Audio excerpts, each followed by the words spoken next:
Right, so there we are. We've just screened Creulon, the short, and The Haunting of Lady Jane, and now we have got the directors and actress.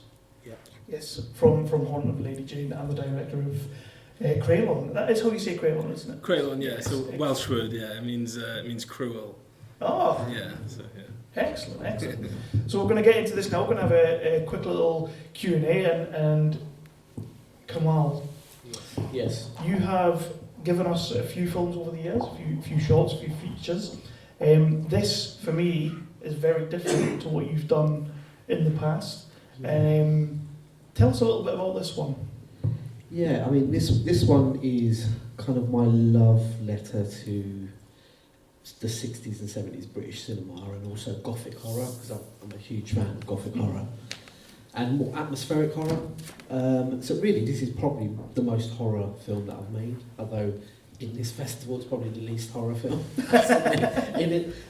So yeah, it's much more of a love letter to M.R. James, Charles Dickens, and also some other writers in that kind of Gothic period. And where did the original concept, what was the original sort The of Woman in idea? Black. I just fell in love with The Woman in Black when I watched it, the original 1989 version, and that's always stuck with me as a kid. And I just love the story. And the original's the Susan Hill book as well. I absolutely love the book. And it's always stuck with me that I wanted to tell a ghost story in that kind of vein by using The Woman in Black as a kind of jumping off point. So that was a massive influence. Massive. And Kyran, a little bit about Creulon. Where did this idea come from? So Creulon was originally supposed to be a proof of concept idea, but I kind of thought if I'm going to go to the effort of shooting a proof of concept, I may as well kind of work a little bit harder and put a bit of an element of a story in there so I can enter it in film festivals and things like that. So, like, you know, a producer could enjoy it from a proof of concept point of view, and then an audience could enjoy it from an enjoyment perspective. Yeah, that's kind of where it came from. So yeah, it's it's brilliant. Thank you so much. I thought it was paired really well with my films. Yeah, it was cool. Yeah, very retro sort of vibes. Yeah. Kind of it fit. The two films fit. We don't do these things by accident. It's well thought out. And on that, like, Creulon is like just visually like beautiful. Yeah. Who did you work with, and how did that collaboration come along? So I worked with John McLaughlin, who was my DOP, and he's a gaffer by trade. So we really worked a lot on the lighting, and we kind of decided it was going to have a really specific look about it. We thought, you know, we're going to go for this blood moon thing, and we're just going to ride with that for the whole film. So every shot is going to have this moon kind of like glaring in at whatever character, and they're going to kind of be united by that kind of, that colour tone and that colour palette and things like that. So yeah. And it works, it absolutely works. Even when the guy in the car and it's sort of like the flashing red, like, Yeah.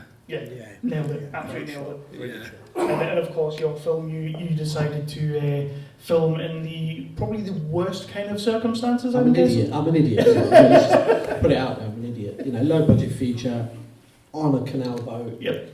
You know, ridiculous. It was probably the hardest. Relying on the England weather. Yeah, I mean, but luckily we actually turned out all right. There was only 2 days of rain where it was completely rained out the shoot, but apart from that, the weather kind of played ball. So that was all right. It was the technicality of trying to shoot on a boat and light it. Mm-hmm. The night shoots were ridiculous because the boat that we were originally meant to hire had the sufficient power to run the lights that I wanted to try and light it, because I ended up lighting it myself as well, so there wasn't enough money to hire anyone. So I knew that I needed a sufficient amount of power to be able to run those lights. And the day we got there, sorry mate, that boat's gone. So here's a boat that just can't run anything. You know, you could literally just have a 12-volt battery on the whole thing. So I ended up having to light the whole film with 3 LED panels. So the whole of that is shot with 3 LED panels and a couple of little dinky lights that we had, like the canal stuff. So it was ridiculously hard. We blew the boat about 4 times, just plugging batteries and my Mac to be able to DIT and all that stuff. It was mad, it was madness. But at the same time, it was really enjoyable because we were out there in the elements, meeting absolute weirdos in the middle of Shropshire. So we got the film bang on because some of the characters in the films were not far off from some of the we're not far off from some of the characters we met. And as an actress, how was that for you, dealing with those elements and dealing with the trickiness of Kemal having to deal with the elements? Well, let me just introduce. Obviously, Caroline plays the mum in the film, so Yes. she never was on the boat with us. Unfortunately, she played a lot of the flashback sequences within the story, but she's So incredible. you didn't get the hardships. She didn't. I didn't.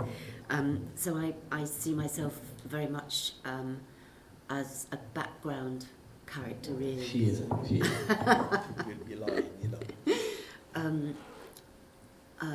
Which, it sort of, the story is told retrospectively through those flashbacks. So I'm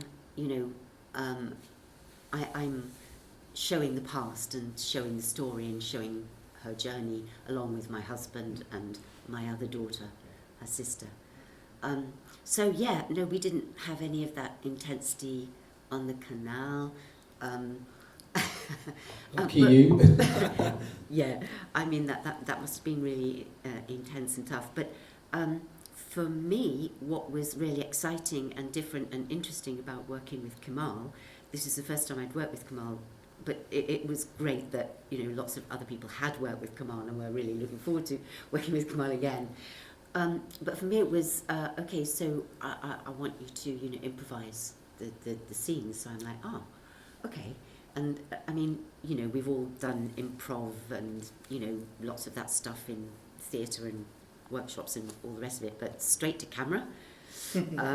So that was scary. But we had time to really develop our characters because it was just after lockdown or during. It was during during lockdown. So we did a bit of rehearsal on Zoom, didn't we? That was the kind of mode, at the time. Which was great. So we did a lot of rehearsal and character building and development, so they when I dropped them into the improv, they kind of knew where they were coming from, if that makes sense. So I usually say, here's the beginning, here's the end, how you get to that. Let's explore. Let's try and explore and see how the characters get to that point. So, And of course, you've got Natasha in there again. You've got Sean. I have to ask, Sean, is that him singing? It is him singing, yeah. That's fantastic. Yeah, it's him singing, him playing. I wrote the lyrics, he created the music, so we kind of collaborated on that to kind of do it. But Sean's great, just throw him any part. He struggled actually with the violent bits because he's such a nice guy. He's the nicest person in the world, and I was saying to him, you have to do some nasty stuff in it, and he struggled to get to those points because he's such a nice person in real life. So I had to badger him and push him and stab him to be able to kind of get to that point, but he got there in the end. And Kyran, in terms of your two leads, where did you find these guys? Are these guys that you already knew, or? So Gavin is a local actor. He's based in Cardiff, brought up in Cardiff, and he's studying in the Royal Welsh. And he was literally my first choice actor. He was like I saw his show reel online, an old show reel, and I remember I said to myself, I was like, that guy's gone on to really good things. And then I found out that he was studying in the Royal Welsh, and I thought, I've just got to get in touch with his agent and just see if he wants to do this local film with me. And then I got in touch with Richard through his agent as well, and they were both just really good guys, and they met for about 2 seconds right at the end of the film. I think I don't even know if there's a shot with them together. I think the only shot is, I think Richard crosses the camera and then you see Gavin's shadow on the wall. We needed them both in the shot to be able to pull that off, but I don't think they actually exchanged dialogue. So they didn't get to spend too much time together. And was that something you did on purpose, or? I think it helped, definitely. I think like we spent one day shooting with Richard, and it was all the exterior stuff, all the night work, and it fucking pissed down that day, like absolutely hammered down, and like you can see it on the camera. It was just relentless. There's no fake rain there. That was proper Valley's rain. And we were all just like, shit, this sucks. But like I've got a really good crew of people around me. John the DOP, Bertil the gaffer, like everyone just, Jacob, my producer, like everyone just stuck it out, and we were there till midnight that day. And so we had one day with Richard and we had one day with Gavin, and we just split it between the two of them. So one was studio, one was entirely exterior. So it was just Well, as you can tell, we liked your point. I know. It's up on the screen. Yeah, it's cool. It's been really cool to see it on the leaflets and stuff. It's meant a lot to me. It's been really, really nice. Absolutely. I mean, we want to thank you for submitting the film and yourself as well, Kemal. It's two solid films that everybody got to watch tonight. I'm going to throw it over, but we don't have any roaming mics, so you will need to shout if we have any questions. We're going to dub in questions later. Yeah, I know. We've got a couple of people. Do we have any? Yep. Has it ignited like a future passion for canal boating, or you've like Definitely not. A phobia, if anything. No, I mean, I still love canals. I just never going to shoot a film on a canal. So did you have to do any of that, like, you know, you have to do the lock thing to open the... Yeah, we've got loads of kind of B-roll stuff like that we, you know, that I was like, you know, I'm going to film all that stuff, but it just ended up looking crap on film. And it's really boring and hard work. After you've done it 5 times, no, it's not and you got, like, you know, cameras and sound guy running around, nearly tripping over, falling in the water. So it was just pointless. So I was just like, let's scrap all of that. So we ended up going down a route which had only one lock. Right. So we only had one lock to contain with. Everything else was just, you know. I mean, I think we only went about 2 miles upriver, to be honest. we didn't really go that far because, you know, you're making a film, you don't really have that. And shooting in the tunnel was the absolute.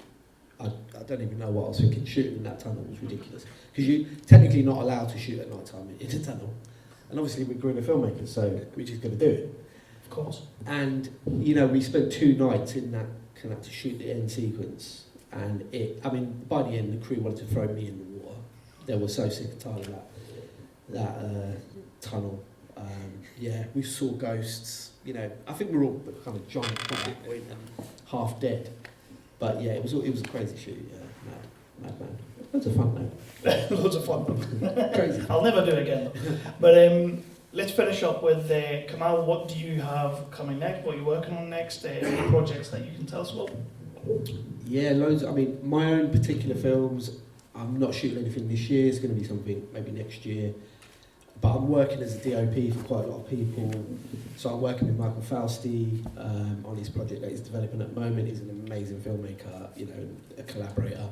And I'm also working with Andrew at Life. Is he here? Is he here? I can't see. Is he here? Yeah, and I'm working with Andrew Elias as well. He's shooting his Vampire Cripplegate, which I'm shooting for him. So massively looking forward to that. There's also another project, an anthology project that we're developing at the moment. So there's loads on the go and exciting stuff. So. And by the way, there's like 10 other movies that is shown over the weekend that Kemal was involved in. Yeah. So check all of them out. Yeah. And you said that Creulon was to be a proof of concept. Are you going to give us a feature of this? I'd love to.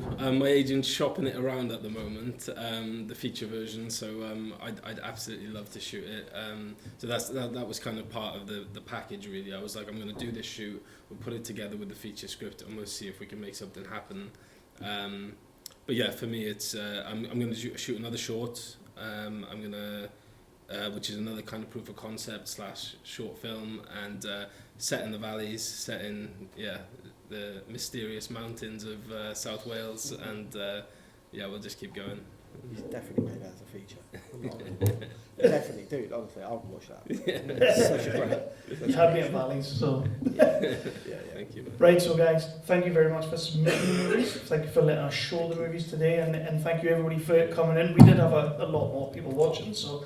But that was 2 solid, a good show and a good feature as well. So thank you guys. Thank you very much. Thank you.